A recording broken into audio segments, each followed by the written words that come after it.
Shot in 4K ultra high definition. Your number one source for local news. WRAL News. Coverage you can count on.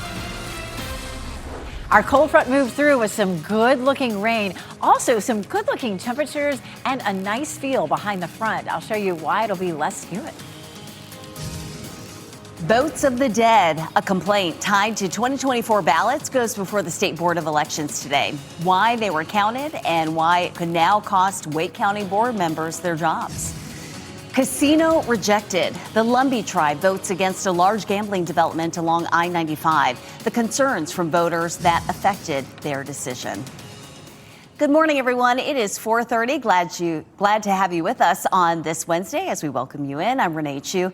Let's get to meteorologist Elizabeth Gardner. And what a Wednesday it will be. But yesterday it was so nice to get what you call that good-looking rain. It rained twice, downpours at my house. It was nice. Same here. I'm going to show you what some of the numbers are. And I feel like almost everybody did end up getting at least some rain yesterday, which was a wonderful thing to see. Our skies have cleared this morning. 66 is our temperature, and our dew point is down at 65, which feels very comfortable for this time of year. We take a look at what it feels like as you're heading out. In Roxborough, it's 59, 63 Rocky Mount, 64 in Southern Pines, and 67 in Fayetteville. Yesterday, our temperatures were solidly in the 70s. It was really warm and muggy. So a much different feel as you step out the door, anywhere from 5 to about 15 degrees cooler than it was this time yesterday. So today will be the day to get outside of the next 7. Temperatures are comfortable this morning. We'll climb to 89, which, yes, is hot. It's normal for this time of year, but we keep low humidity today and into tomorrow. Starting tomorrow, the temperatures begin to climb and the big heat is back for the weekend. Renee? We will make the most of today. Elizabeth, thank you. Several cars were involved in a crash overnight on I-440 in Raleigh. You're looking at video from the WRAL breaking news tracker taken around 11 last night near the Wade Avenue and Hillsborough Street exit. And you can see multiple cars with front end damage. We are working to learn whether anyone was hurt. The ballots of voters who die before Election Day. That is the topic of a hearing at the State Board of Elections today. WRAL's Ali Calabar joins us live from the State Board of Elections building. Ali, the board is considering whether officials in Wake County broke the law by choosing to count dead voters' ballots. Yeah, Renee, this has been a lengthy back and forth case over the past 2 years. Back in 2024, 2 Wake County elections officials voted to accept 3 ballots of people who had voted early but then died before Election Day, and that was at the family member's request. Now, elections officials admitted their actions went against the state's longstanding interpretation of what to do when someone votes early then dies before Election Day. State law mandates removing deceased voters, but is not clear regarding ballots legally cast before their death. In 2025, the Democrat-led State Board of Elections criticized Wake officials' decision, but decided to let them stay in office. Recently, a judge reversed that decision and sent it back to the state. Today, the now Republican-led board will determine if those officials did break the law. Now, the State Board of Elections is meeting at 9 this morning. WRAL is going to be following the outcome. Reporting live in Raleigh, Ali Calabar, WRAL News. Ali, thank you. This morning, new questions about the future of gambling along I-95. The Lumbee tribe voted last night not to move forward with a proposed casino. WRL's Kelsey Coffey is following that story for us. Kelsey, the tribe's chairman was pushing for this, but the voters said no. Yes, Renee, that vote coming in late last night. Lumbee tribe members have decided to not move forward with plans for that resort and casino. Here's a look at renderings for what that development would have looked like off I-95 in Robeson County. Just last year, the tribe bought 240 acres of land. These renderings show plans for a resort, casino, convention center, hotels, and more. It was projected to bring more than 3,000 jobs. It also likely included millions in tax revenue, which could have been used for the tribe's housing, education, health care, and more. Those plans shot down last night after some tribal members expressed concerns over their gaming rights being taken away and passed on to the tribal council. Now, just as we mentioned, tribe chairman John Lowry was supporting this move, but he posted on Facebook last night about the tribe voting against it, saying that he would honor their wishes and not bring up this issue again for the rest of his tenure. Kelsey Coffey, WRAL News, live in Raleigh. 911 calls are giving us new insight into the chaotic moments when 2 lawyers were shot outside the Wake County Courthouse. The shooting unfolded a month ago this week. Gwendolyn White is accused of shooting lawyers Mary Harris and Jeffrey Whitley. They had been representing the Rollsville Police Department in a legal battle involving White. Newly released 911 calls describe the scene. I'm not there. There's several officers around there. All right, Lieutenant EMS? Okay, I can see 2 deputies right now. They have somebody in custody. And they're actually going through the scene of the people, of the injured people. A grand jury recently indicted White on attempted murder and various assault charges. Her next court date is set for next month. Drought conditions across the state are worsening. The levels at Wake County's largest water source, Falls Lake, keep dropping. It is now down to 64% capacity, and that's more than 5 feet below normal and a 2% drop since last week. The U.S. Army Corps of Engineers says it is now the driest June on record at Falls Lake. The lake is far from where it needs to be for the city of Raleigh to lift water restrictions. Even with the rain we had yesterday, the levels at Eno River also remain lower than normal. It is the town of Hillsboro's main water source. Town officials say water conservation is encouraged. Restrictions will not go into effect until they say the supply drops to 180 days. Right now, it's at 336 days. Some people tell us that they are taking matters into their own hands before restrictions go into effect.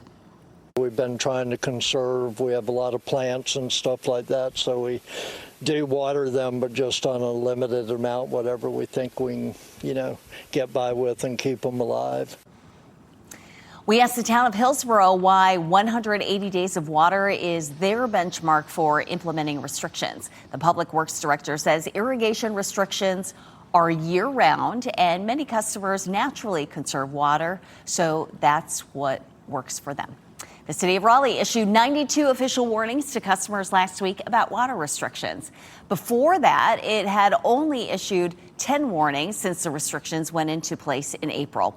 161 violations were reported to the city last week, and that brings the total since April to 639 violations. A bill that would put restrictions on social media for many teens in North Carolina has hit a roadblock in the legislature. It could have gone to Governor Josh Stein's desk yesterday, but the House wouldn't vote on it. Instead, they are sending it to a committee so they can negotiate changes.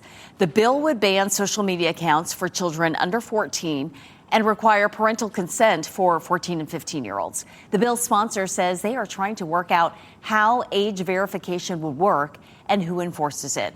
He says the answer starts with the parents. Instead of having parental permission to be on those, that parents would have to open the door for them. If they've bought the device and they've bought it for their kids, there would be a way for, I'm sure Apple can already do this, where you set it up and say, I'm the owner. The bill would also allow the state attorney general to fine companies that don't do enough to restrict access. The fine would be up to $50,000 per violation. We asked whether enforcement would ever extend to parents instead of companies. The bill's sponsor says the intent is still focused on platforms. State lawmakers are moving forward with legislation that would make dozens of changes to North Carolina's tax laws. The state Senate voted to pass Senate Bill 595. Under the bill, sports bettors could pay more in taxes. Timber farmers who lost trees in Helene could get bigger tax breaks, and vape stores could get new oversight. The bill still needs approval from the governor to become law. The Vance County Jail is coming under scrutiny once again. Different sources tell WRAL an inmate tried to escape Monday and was seriously injured. This comes after 2 inmates, you may remember, escaped earlier this month. Security is just one of the many problems the facility has faced for years that has forced the state to get involved. Activists and people who have spent time in the Vance County Jail gathered outside to protest yesterday. 2 former inmates described to us problems with cleanliness and a lack of supplies, on top of security issues. You should not live in a facility where your doors does not lock. You have holes in the wall, feces running over. You're not getting the proper medical attention. You're not being able to bathe. It's people sleeping on the floor in there too. The Vance County Sheriff was ordered to reduce the population to 20 inmates in April of last year. As of last December, the jail housed 64 inmates. Vance County is in the process of building a new $70 million jail. It's still years away from opening. Today, Durham is hosting the Summit on Saving Lives to work toward reducing gun violence. Local leaders and national experts will meet for the 3-day summit. They will also release data from the city's gun violence analysis, as well as insights from over a dozen community listening sessions. Today's summit gets started at 9 this morning at the Durham Convention Center. It is 4:40 on your Wednesday morning. Housing affordability. What's included in a bipartisan bill working to make sure more Americans can have a home. And the cold front is gone, but what replaces it will probably make most of us happy. I'll show you how much our humidity starts to fall coming up.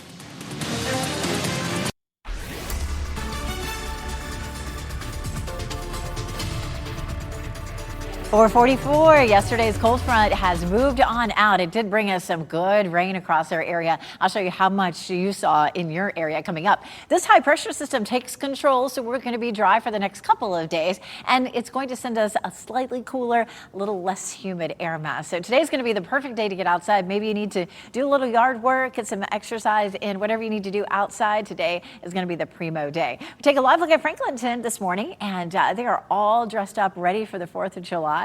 66 in Raleigh, 59 in Roanoke Rapids. It's 63 in Goldsboro right now. Walking the dog, it feels nice out there this morning with those temperatures in the low to mid 60s. We do climb up to 89 this afternoon. That's actually normal for this time of year, but with our nice drop in humidity, it should feel good out there. More rain in the forecast just in time for the weekend. We'll talk about the timeline for that coming up. Renee? Sounds good, Elizabeth. Thank you. A bipartisan bill aimed at making housing more affordable for Americans is heading to President Donald Trump's desk. The 21st Century Road to Housing Act passed the U.S. House yesterday in a 358-32 vote. Supporters say the legislation is designed to increase the nation's housing supply. It will also ease some regulations to help speed up construction and limit the ability of investors to purchase single-family homes. Imagine losing your retirement savings to a scammer. This happened to a man in Fuquay-Varina who shared his story with WRAL Investigates. It's called a pig butchering scam. The victim says it started with what he thought was a call from a wrong number, and it turned into a months-long friendship, and he found himself talking to the woman daily. Initially, he did not want to invest in crypto, but she convinced him. And at first, he saw big returns. Then he went all in and lost everything. WRAL Investigates' Megan Cloherty went in depth with our Laura Levine about how this scam and why experts say it must be reported as quickly as possible. If this happened to you maybe even 2 years ago, they didn't really know how to get the money back. Mm-hmm. And because it is such a prevalent crime, they've figured out and they have the tools, which are far above my pay grade to understand. Right. But they have the financial tools to start tracking where they're storing the money and where they're moving the money. But it is a massive money laundering scheme. I mean, these guys know what they're doing. So they try and get it away from U.S. jurisdiction as quickly as possible. So it's a time game. It's all about time. Megan and Laura also talked about how the scammers who are behind this scheme are actually victims themselves. You can find their conversation on WRAL's YouTube page. It will be months before Raleigh's Planning Commission makes a decision on a residential rezoning effort that could affect traffic near Millbrook High School. They agreed to hold off on voting until August. That will give the developer more time to make changes. If it's approved, the plan could bring nearly 50 homes to Litchford Road. A stretch of Glenwood Avenue will be closed starting this weekend because of road work. The closure starts Sunday night between Wade Avenue and Women's Club Drive. The 5 Points intersection will also be closed nightly between July 12th and July 14th. Detours will be posted for drivers. The North Carolina Forest Service is keeping a close eye on fire potential as the drought gets worse. One of the ways it monitors drought conditions is by measuring moisture in the top layer of the soil. When those upper layers dry out, fire potential increases and fires that start can be more difficult to contain. Park rangers want people to be extra careful. Leave everything in designated areas. So like, for example, if you're using a fire ring, keep the fire there. Don't start a fire elsewhere. And also, like, you're using charcoal. Sometimes we have issues where people throw those ashes into the woods thinking it'll just go away. That's another hazard and a no-no. Park rangers are reminding visitors to stay hydrated and to know the signs of heat-related illnesses.